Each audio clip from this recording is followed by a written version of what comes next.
Hello and welcome to my channel. My name is Paul.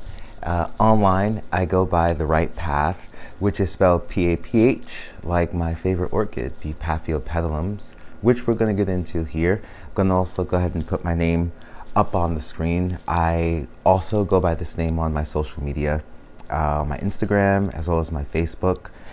Lastly, the most boring part here, don't forget to like and subscribe on my page, as well as leave your comments and feedback so I know your thoughts and questions and basically where to go next with my page. So jumping right into it, I thought I was going to make my first episode about what I do here exactly.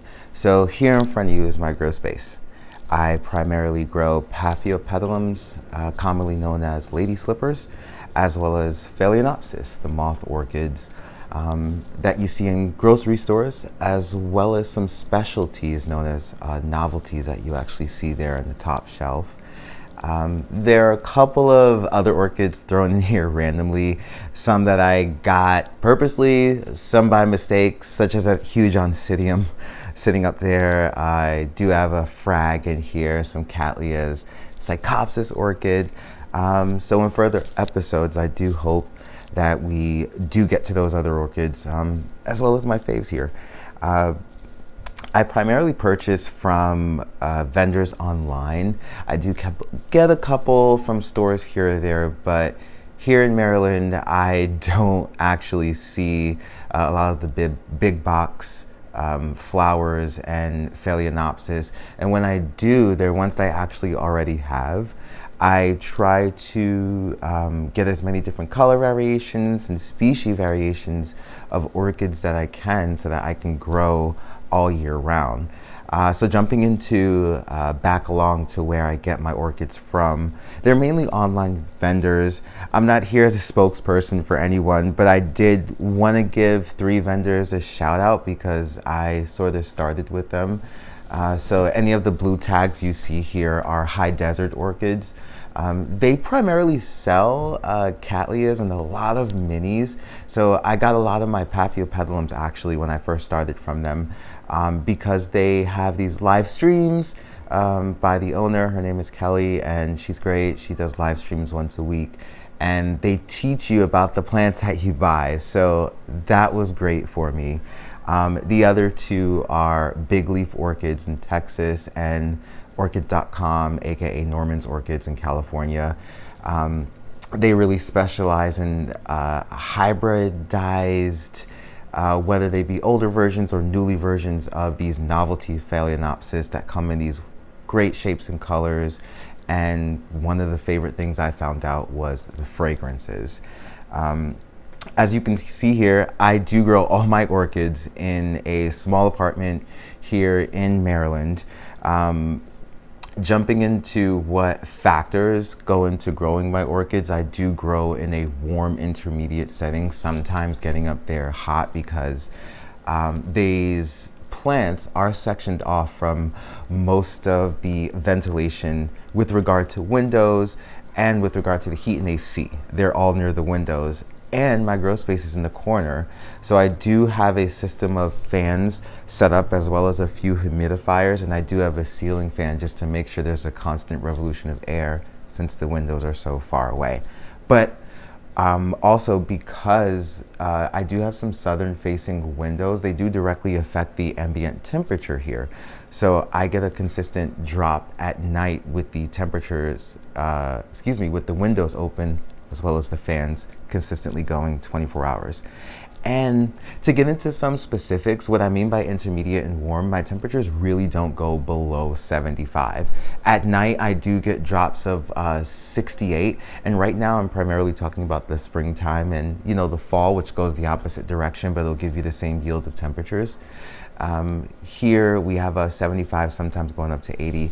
In the summertime, it really goes below an ambient temperature of 77, sometimes going up to 85 here in the corner.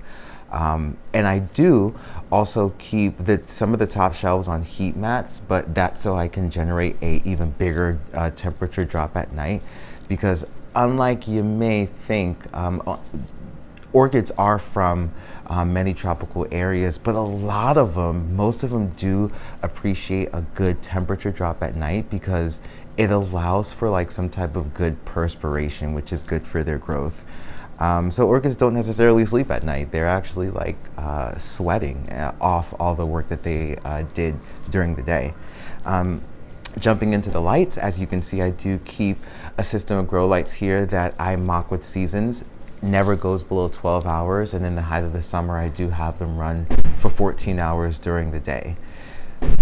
Because I don't have orchids that aren't under this, besides the two on the top shelves that you see here, I don't know really if this is so much of a great effect. I hear some people can just keep them under the lights for 12 hours for, you know, the entire year. But I enjoy adjusting the lights. I enjoy looking up what time it is, where these babies come from, and kind of just playing with that and giving them sort of as close as what they would experience in their own environments. And lastly, getting into how I grow, I do grow in all organic medium. All my orchids are grown in mixtures of bark from a range of medium to small grade because I do enjoy water retention, as well as moss. And I don't want to get into specifics, but I do use some slow release fertilizers, MSU fertilizer, as well as flushes, monthly flushes, with or without Physan, because I do have sometimes mold problems with the plastic cups.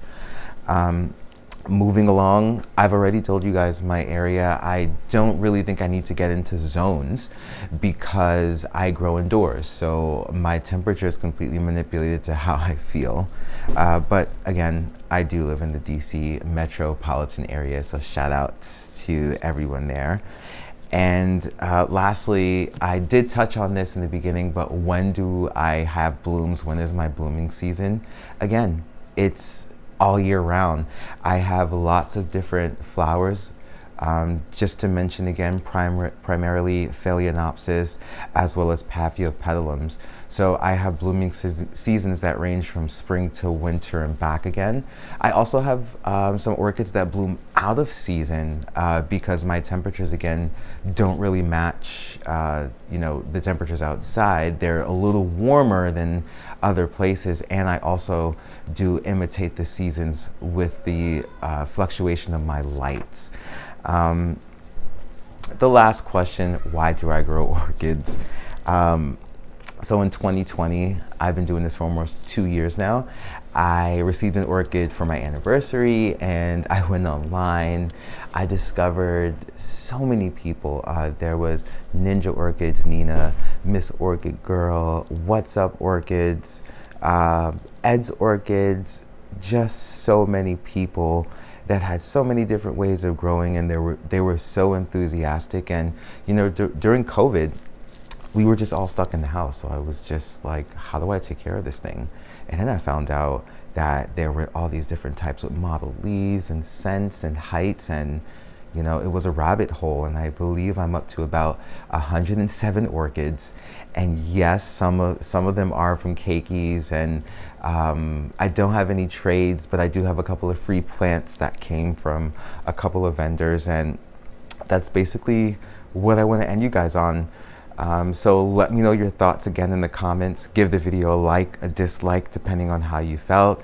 And again, I am on social media, Instagram and Facebook. My handle is The Right Path, TheRightPath. Everyone have a wonderful day, and thank you so much if you actually stood to the end of this video. Bye.